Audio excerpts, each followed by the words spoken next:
حضرت عمر ایک مرتبہ خطبہ دے رہے ہیں. خطبے کے اندر حضرت عمر معاشرے کے اوپر آپ کو پتا ان کی گرفت اور نبض تھی. لا تغالوا فی مہور النساء، لا تغالوا، لوگوں سے خطاب کر رہے ہیں، اے لوگو، یا ایھا الناس، اے لوگو، لا تغالوا فی مہور النساء، عورتوں کو مہر بڑھا چڑھا کے مت دیا کرو، مہر میں مبالغہ مت کیا کرو، فلاں نبی کی بیوی کا اتنا مہر تھا وغیرہ. خطبہ دے رہے ہیں، خطبہ دے رہے ہیں جمعے کا. آپ کو پتا نا جمعے کے خطبے میں صفوں کے ساتھ کھیلنا، کسی چیز کے ساتھ کھیلنا، یہ بھی لغو ہے. اسی خطبے کے اندر ایک عورت کے کان سے حضرت عمر کی، وہ مسجد میں موجود ہے، صفوں میں موجود ہے جہاں پہ عورتوں کی صفیں قائم ہوتی ہیں، حضرت عمر کے منہ سے یہ الفاظ ابھی ختم نہیں ہوئے، ایک عورت پیچھے سے کھڑی ہوگی، کہا مہلن یا امیر المومنین، مہلن. سبحان اللہ، جرت کی بات بھی ہے اور اسلام میں دلیل کی اہمیت بھی ہے.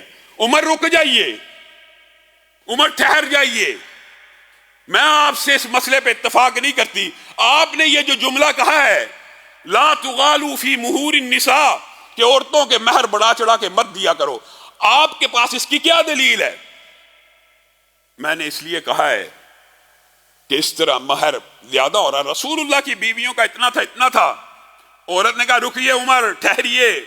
اور یہ حدیث آپ کو پتہ ہے بریلوی بھی بیان کرتے ہیں، دیوبندی بھی بیان کرتے ہیں، تمام مسالک بیان کرتے ہیں. اور حدیث کی مسند احمد کے یہ الفاظ ہیں، اور حدیث کی متعدد کتابوں میں یہ حدیث موجود ہے. حدیث تو سمجھ لی، بیان بھی کر دی، لیکن جو مفہوم نکل رہا ہے وہ نہیں سمجھنا. کتنے مسئلے نکلتے ہیں. عورت دوران خطبہ حضرت عمر کو ٹوک رہی ہے، اس کا مطلب ہے عورتیں اس دور میں بھی مسجدوں میں آتی تھی. یہ آپ نے اور میں نے فلسفہ بنایا ہوا ہے کہ عورت مسجد میں نہ آئے. یہ میرا اور آپ کا فلسفہ ہے، یہ قرآن و سنت کا فلسفہ نہیں ہے. یہ میں نے اور آپ نے خواہ مخواہ عورتوں پہ پابندی لگا کے تعلیم و تربیت کا سارا انتظام درہم برہم کر دیا. معاشرے کو جتنی تربیت کی ضرورت آج ہے شاید آج سے پہلے کبھی بھی نہ تھی. عورت کھڑی ہو رہی ہے اور حضرت عمر اس عورت کے بدلتے ہوئے تیوروں کو دیکھ رہے ہیں اور عورت سے پوچھ لیتے ہیں آپ مجھے روک رہی ہیں، میں خطبہ دے رہا ہوں، جمعہ پڑھا رہا ہوں، آپ نے درمیان میں ٹوک دی ہے، آپ کیا چاہتی ہیں؟ کہا عمر وَآتَيْتُمْ إِحْدَاهُنَّ قِنْطَارًا، اللہ قرآن پاک میں کہتا ہے اگر تم اپنی عورتوں کو خزانے بھی دے دو. آپ کہتے ہیں کہ مہور کم رکھو، مہر کم کرو. اللہ تعالیٰ قرآن پاک میں خزانوں کا ذکر کر رہا ہے کہ کوئی ایسا بھی ہو جس نے عورت کو خزانہ دیا ہو. بتائیے آپ کی بات کو مانے کہ اللہ کی بات کو مانے؟ آپ کہتے ہیں مہر نہ دو، اللہ کہتا ہے خزانہ بھی دیا ہو تو کوئی حرج نہیں ہے. حضرت عمر کہ اس خطبے میں صحابہ بیٹھے ہوئے تھے، تابعین بیٹھے ہوئے تھے، کسی نے اچانک کھڑے ہو کے عورت کو کہا تھا بیٹھ جا. عمر زیادہ جانتے ہیں کہ تو جانتی ہے، بیٹھ جا. عمر کون ہے؟ آپ نے کبھی غور نہیں کیا. دنیا میں کسی امتی کا خواب صحیح بھی ہو سکتا ہے، درست بھی ہو سکتا ہے، غلط بھی ہو سکتا ہے، حجت نہیں ہے. لیکن نبی ایک ایسے ہیں کہ جن کا خواب بھی حجت ہے، دین ہے. اور نبی کریم نے کیا کہا تھا؟ میں نے خواب دیکھا، کسی کی قمیض یہاں تک ہے، کسی کی یہاں تک ہے. عمر آپ آئے ہیں، آپ کی قمیض زمین کے اوپر گھسٹتی چلی جا رہی ہے، اور خواب بھی خود دیکھا، تعبیر بھی خود بیان کر رہے ہیں. اس سے مراد آپ کا علم دین ہے. کیا کہ اس وقت کسی صحابی نے کھڑے ہو کے کہا تھا کہ عمر کا دین تو رسول اللہ سے ثابت ہے، اتنے بڑے ان کے پاس علم ہے، ان کا علم تو رسول اللہ کی خواب سے ثابت ہے.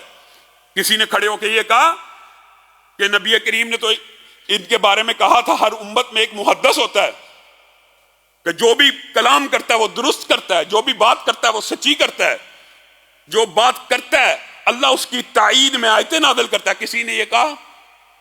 نہ کسی صحابی نے یہ کہا، نہ کسی تابعی نے یہ کہا. اور حضرت عمر کا طرز عمل کیا ہے؟ رجل اخطا وامرأة اصابت.